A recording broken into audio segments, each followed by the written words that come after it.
আবু জাহলের হাতে তরবারি, মুহাম্মদ রাসূলুল্লাহ সাল্লাল্লাহু আলাইহি ওয়াসাল্লামের হাতে তরবারি। দেখতে দুটোই তরবারি, তো দুই তরবারি এক না। তরবারিতে পার্থক্য আছে, কাঁটা দিয়ে কাঁটা তোলা লাগে, এটাই সিস্টেম। সে তরবারি দিয়ে আসবে আপনার কল্লা ফেলে দিতে। আপনি কি বসে বসে তাসবিহ টিপলেই খালি হবে নাকি? বরং এক হাতে তাসবিহ রাখলে আরেক হাতে ওর তরবারির আঘাতকে প্রতিহত করার জন্য আরেক তরবারিও তো রাখা লাগবে। সাইফুন মিন সুয়ুফিল্লাহ। খালিদ বিন ওয়ালিদকে তো নবী নামই দিলেন আল্লাহর তরবারি, আল্লাহর তরবারি। তো তরবারি যদি খারাপই হয়, তার নামই আল্লাহর তরবারি দেয় কিভাবে? এই যে তরবারি নিয়ে আসলে আঘাত করতে, আল্লাহ নবী সাল্লাল্লাহু আলাইহি ওয়াসাল্লাম আঘাতকে প্রতিরোধ করলেন এবং উদ্ধত শিরকে জমিনের সাথে মিশিয়ে দিলেন। ফলাফল আল্লাহর জমিনে ইসলামের পথে যারা কাঁটা বিছাতো, এদের অন্তরগুলো, এদের মনোবলগুলো ভেঙে গেল এবং আল্লাহর জমিনে ধীরে ধীরে আল্লাহর দ্বীন ছড়িয়ে গেল। মক্কায় 13 বছর দাওয়াত দিলেন, 1000টা লোক কালেমা পড়লো না। আর যেদিন মক্কা বিজয় করলেন, বিজয়ী বেশে প্রবেশ করলেন, সবাই এবার সামনে বসা হাঁটু গেড়ে আল্লাহ নবী জিজ্ঞাসা করলেন, কেমন আচরণ আশা করো আমার থেকে? এবার পাম মারতে শুরু করলো। আখুন কারীম, অবু আখিন কারীম, কত ভালো ভাই আপনি, আর কত একজন ভালো ভাইয়ের পুত্র। মানে আপনার মতো ভালো, আপনার মতো মহানুভব, আপনার মতো মর্যাদাবান, আপনার মতো কিউট ব্রাদার হয় নাকি আমাদের? আরে আপনি আমাদের উপর বেশি উগ্রতা দেখায় না, একটু দয়া করেন, একটু মায়া করেন। আপনিও ভালো, আপনার আব্বাও ভালো। এত ভালো এতকাল ছিল কোথায়? এতকাল মায়েদের সময় মনে থাকে নাই, জুলুমের সময় মনে থাকে নাই? আরে বিদ্যা নারী সাহাবী সুমাইয়াকে যখন শহীদ করেছে, আবু জাহাল নিজের হাতে লজ্জাস্থানে, তার লজ্জাস্থানে বর্ষা দিয়ে এমন জোরে আঘাত করেছে, জায়গায় তরপাতে সুমাইয়া রাদিয়াল্লাহু আনহা ইন্তেকাল করেছেন, শাহাদাত বরণ করেছেন। তখন মনে পড়ে নাই আল্লাহ নবী ভালো, আল্লাহ নবীর পিতা ভালো না, তখন মনে পড়ে নাই। কিন্তু এখন জানে উল্টা পাল্টা যদি কিছু বলে, মক্কার অলি গলি ওদের রক্তের বন্যা প্রবাহিত হবে। এবার পাম মারতে শুরু করলো। নবী বললেন, ঠিক আছে যাও, আমি তোমাদেরকে সে কথাই বলবো যে কথা নবী ইউসুফ তার ভাইদেরকে বলেছিল। কি কথা? লা তাসরিবা আলাইকুমুল ইয়াউম আনতুমুত তুলাকা। তোমাদের উপর কোনো অভিযোগ নাই, তোমরা সবাই মুক্ত, সবাই স্বাধীন। এই ক্ষমাটা কিন্তু 8 বছর আগেও করতে পারতেন। মক্কা থেকে যখন বের হয়ে যাচ্ছেন, ওই সময় ক্ষমার ঘোষণা দিয়ে যেতে পারতেন। তখন দিলে কাজ হতো না, তখন বলতে পারে না, দুর্বল, অসহায়, ও আবার ক্ষমা করে। তখন ক্ষমাকে উদারতা হিসাবে দেখতো না, মহানুভবতা হিসাবে দেখতো না, ক্ষমাকে দেখতো দুর্বলতা হিসাবে। যেমন আমরা আগে যখন ক্ষমার কথা বলেছি, এগুলো ওদের কাছে দামি মনে হয় নাই, এখন যদি ক্ষমার কথা বলি এটাকে দামি মনে হবে। পার্থক্য কোথায়? পার্থক্য বিজয়ী অবস্থা আর পরাজিত অবস্থার মাঝে। যখন মানুষ বিজয়ী হয় তখন ক্ষমা করলে দাওয়াতের ব্যাপক উপকার হয়, আর যখন পরাজিত অবস্থায় থাকে, ওয়াজকুরু ইয আনতুম কালিলুন মুস্তাদাফুনা ফিল আরদ, যখন সংখ্যায় অল্প থাকে, পৃথিবীতে দুর্বল থাকে, ওই সময় ক্ষমা করলে লোকে উল্টা টিটকারি মারে। এই যে নবীজি ক্ষমা করলেন, ফলাফল এমন ঘর বাকি থাকলো না যেই ঘরে লোকে কালেমা পড়ে মুসলমান হলো না। 13 বছরের দাওয়াতের ফল দেখেন। আর এবার তরবারির দাওয়াত যখন আসলো, তোকে মারেন নাই, রক্তপাত করেন নাই। নবী গোটা 27টা যুদ্ধে কয়জনকে মেরেছেন হিসাব বের করেন। আর এক বিশ্বযুদ্ধে যে পরিমাণ মানুষের খুন ঝরেছে, রক্ত ঝরেছে, গোটা ইসলামের ইতিহাস যদি পড়েন, 10 ভাগের 1 ভাগ রক্ত ঝরেছে। সব মিলে মুসলমান কাফের সবার রক্ত মিলে এই প্রমাণ জিন্দেগিতে দেখাতে পারবেন না। আল্লাহ নবী এই গোটা 9.5 বছর এতগুলো যুদ্ধ নিজে করে সাহাবীদেরকে করিয়ে যেই পরিমাণ মানুষের রক্ত ঝরেছে জমিনে, এর চাইতে কয়েক গুণ বেশি মানুষের রক্ত ঝরেছে বিগত 16 বছরে। কিন্তু ওইটার দিকে নজর ঠিকই যায়, এটার দিকে নজর যায় না। কেন? এটার উপরে সুন্দর সুন্দর লেভেল আছে। কখনো লেভেল হলো উন্নয়ন উন্নয়ন উন্নয়ন, কখনো লেভেল হলো মানবাধিকার মানবাধিকার মানবাধিকার, কখনো লেভেল হলো ওয়ার এগেইনস্ট টেরর।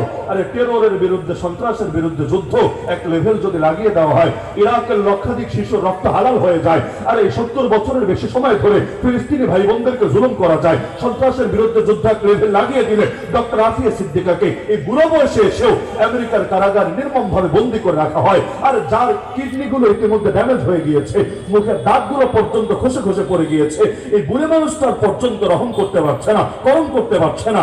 নারীদের এত দয়া এত মায়া ওদের কাছে, মাওলানা ইউসুফজাইকে নিয়ে নোবেল দিতে পারে, কিন্তু এই বুড়ি বয়সে এই মরার কাছাকাছি পৌঁছে গেছে, এই বয়সেও ডক্টর আফিয়া সিদ্দিকাকে পারে না কারাগার থেকে মুক্ত করতে। অথচ আল্লাহর বান্দী কি করেছে? শুধুমাত্র তার নামে জঙ্গিবাদের মিছে একটা অজুহাত তুলে দিয়েছে। ফলাফল ওদের জন্য সব বৈধ হয়ে গিয়েছে। এই যে গোটা দুনিয়া মুসলমানের রক্ত রঞ্জিত করেছে, যেই পরিমাণ রক্ত এক আমেরিকার হাতে লেগে আছে, যেই পরিমাণ রক্ত এক আমেরিকার হাতে লেগে আছে, আর অতীত ইতিহাসে সবচাইতে কুখ্যাত লোকেরাও এত পরিমাণ মানুষকে মারেনি। হাজ্জাজ বিন ইউসুফকে বলা হয় উম্মতের সবচাইতে বড় জালেম। কি করেছে? কয়জনকে মেরেছে? এক হাজ্জাজ বিন ইউসুফ যেই পরিমাণ মানুষকে মেরেছে, এর চাইতে অন্তত 20 গুণ বেশি মানুষের রক্তে আমেরিকার হাত রঞ্জিত হয়ে আছে। এরপরে আর মানবাধিকারের ধ্বজাধারী, এরপরে আর শান্তিকামী। তো বলছিলাম, আল্লাহ নবী তিনি কি ক্ষমতার বিরোধী ছিলেন? না, বরঞ্চ তিনি ক্ষমতার পক্ষে ছিলেন। কেন? কারণ পাওয়ার যদি না থাকে, প্রতিটা ক্ষেত্রে ইসলামকে বিজয়ী করবেন কিভাবে? যত মাহফিল করেন, যত দাওয়াত দেন, যত মাদ্রাসা করেন, যত তাবলীগ করেন, যত খানকা খোলেন, আরে পার্লামেন্টের মধ্যে ইসলামের বাতিকে কিভাবে জ্বালাবেন? কোর্ট কাছারি থেকে ব্রিটিশ আইন, মানব রচিত আইন, বিভিন্ন কুফরি শিরকি আইন দূর করে আল্লাহর জমিন, আল্লাহর বিধান কিভাবে কায়েম করবেন? এই যে গোটা জাতি রন্ধে রন্ধে সুদ ছড়িয়ে গেছে, আর সুদ মানে আল্লাহর বিরুদ্ধে যুদ্ধ। আল্লাহর বিরুদ্ধে যুদ্ধ মানে অর্থনৈতিক ভাবে দুর্ভিক্ষ আসবে, বেবরকতে আসবে। জাতিকে কিভাবে বাঁচাবেন? সুদ মানে বৈষম্য বাড়বে, সুদ মানে জুলুম হবে, সুদ মানে আরে 95% মানুষ গরিব থেকে আরো গরিব হবে, বাকি 5% মানুষ ওরা কোটিপতি থেকে আরো কোটিপতি, আরো কোটিপতি, আরো কোটিপতি হতেই থাকবে। কেউ টাকা রাখা জায়গা খুঁজে পাবে না, আর কেউ নুন আনতে গেলে পান্তা ফুরাবে। তো কিভাবে দূর করবে? আল্লাহ নবীজি তিনি মক্কায় কেন ক্ষমতা নিলেন না? এজন্যই নিলেন না, মক্কায় যদি ক্ষমতা নিতেন, যেহেতু সেখানে তার কথাই চূড়ান্ত হতো না, বরঞ্চ একসাথে বৈঠকে বসতো। বসার পর নবী বলতেন, আচ্ছা শোনো, চোরের সাজা হলো তাকে হাত কাটা হবে। আবু জাহাল বলতো, কুল ভাতিজা কুল, চোরের সাজা হলো আগে দলের না বিরোধী দলের, এটা দেখতে হবে। যদি দলের লোক হয়, হাতে একটা চুমু দিতে হবে, এবং সেখানে বলতে হবে কানে কানে, বেটা একাই খাবি, একা একা খেলে হবে না, কিছু দিয়া খা, তুইও খুশি থাক, আমাদেরও খুশি রাখ।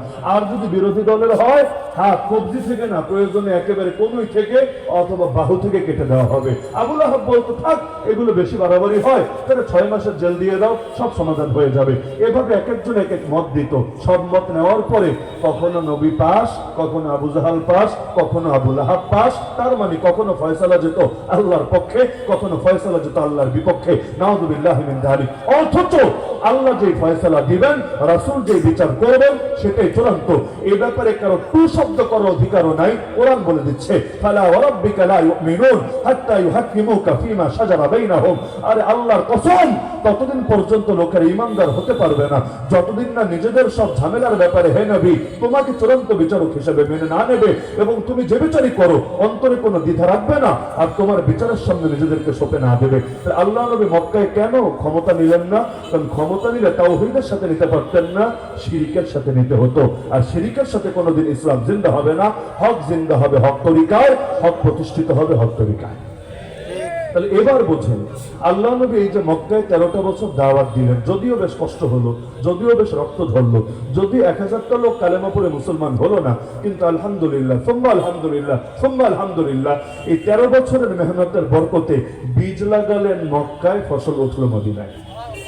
13 বছর মায়ের খেলেন, 13 বছর জুলুম সইলেন, কিন্তু 13 বছর এই সফলতা চলে আসলো, জাগতিক সফলতা। আর মুসলমানদের জন্য ব্যর্থতা বলতে তো কিছু নাই। মুসলমান মায়ের খেলেও সফল, মুসলমান জান দিলেও সফল। শাহাদাত হায় মাতলুব মাকসুদ মুমিন, না মালে গনিমত না কিশওয়ার কুশাই। কিন্তু কি এমন হলো, মক্কায় বীজ লাগালেন, মদিনায় ফসল উঠলো, তাহলে মদিনার বুকে ইসলাম কায়েম হলো। এটা যদি বুঝতে পারি, আমরা যে বাংলাদেশে এত এত এত বছর ধরে মেহনত করি, তারপর ইসলাম কায়েম হয় না, কেন হয় না, এটা বুঝতে পারবো ইনশাআল্লাহ। এবং যদি আমরা আল্লাহ রাসূল সাল্লাল্লাহু আলাইহি ওয়াসাল্লামের আদর্শটা নিতে পারি, ইনশাআল্লাহ বাংলার জমিনও ইসলাম বিজয়ী হবেই হবে ইনশাআল্লাহ। তবে আমার মনে হচ্ছে, ওই যে শুরুতে প্রথম সাক্ষাতের কথা বলছিলাম না, যে এলাকাগুলোতে নিয়মিত যাতায়াত হয়, সেখানকার মানুষের চিন্তাধারা, তারা কিভাবে ভাবে, কিভাবে চিন্তা করে, এগুলো মোটামুটি জানাশোনা হয়ে যায়, কথা বলা সহজ। আর যেখানে যাতায়াত হয় না, সেখানে এই যে পরিবেশগুলো দেখেন, যেখানে যাতায়াত হয় না সেখানে আসলে আইডিয়া করা তো কঠিন। বিভিন্ন মেজাজের লোক থাকে, বিভিন্ন সেন্টিমেন্টের লোক থাকে, এমনকি কেউ এমনও থাকতে পারে জীবনে বয়ান শোনেই নেই, নাম শুনেছে একজন হুজুর আসবে তাই এসে বসেছে, জানেই না যে হুজুর কি বাপ মায়ের গল্প করবেন, আসমানের উপরে না মাটির নিচে, জানেই না। তাদের কারো কারো কাছে হয়তো বিরক্তি লাগাও স্বাভাবিক। তারা খুশি হতো যদি একটা সুর দিয়ে কেচ্ছা শোনানো হতো, তারা খুশি হতো যদি আখিরাতের 2-1টা গল্প শোনায় দেওয়া হতো, আরো বেশি খুশি হতো যদি 10টা জাল হাদিস আর 20টা ইমোশনের আলাপ শোনায় দেওয়া হতো, আর কোনো কথাই ছিল না। এজন্য আমার কাছে মনে হচ্ছে আসলে যেই বিষয়ে আমি কথা বলতে চাচ্ছিলাম এই বিষয়ে কথা বাড়ানোটা আজকের মুনাসিব না, এজন্য আলোচনা আমি আর দীর্ঘ করবো না, শুধু একটা বার্তা দিব। শুধু শিরোনাম একটা শুনে গেলাম যে আল্লাহ নবী 13 বছরের দাঁত, মাত্র 13 বছর, স্বাধীন বাংলার বয়সে 53 বছর। 53 বছরে আমাদের ফলাফল এখনো নবীর ফলাফলের ধারে কাছেও না, 1000 ভাগের 1 ভাগও না। অথচ আল্লাহ নবী মাত্র 13 বছর মেহনত করলেন, যার মধ্যে 3 বছর জেল খাটা আছে, যার মধ্যে দীর্ঘ একটা সময় গোপন দাওয়াত আছে। এরপরও আল্লাহ তাআলা ইসলামকে বিজয়ী করে দিলেন। তো নবীর মডেলের সাথে আমাদের মডেলের পার্থক্যটা কোথায় আছে, কোথায় কোথায় শূন্যতা আছে, এটা বোঝাও দরকার, রোগগুলো চিহ্নিত করে চিকিৎসাও করা দরকার। তবে ইনশাআল্লাহ আল্লাহ নবীকে আল্লাহ যেভাবে বিজয় দিয়েছেন আমাদেরকে বিজয় দেবেন ইনশাআল্লাহ। তবে আজকের জন্য এই আলোচনাটা করা আমার কাছে মনে হচ্ছে না, এজন্য মাফও চাই, দোয়াও চাই। তবে শেষ কথা আমি যেটা বলে যেতে চাচ্ছি সেটা হলো, দুনিয়ার বাতিলরা কখনোই হকের কথা বললে, হকের পথে চললে আপনাদেরকে ভালো বলবে না, এটা মাথায় গেঁথে রাখেন।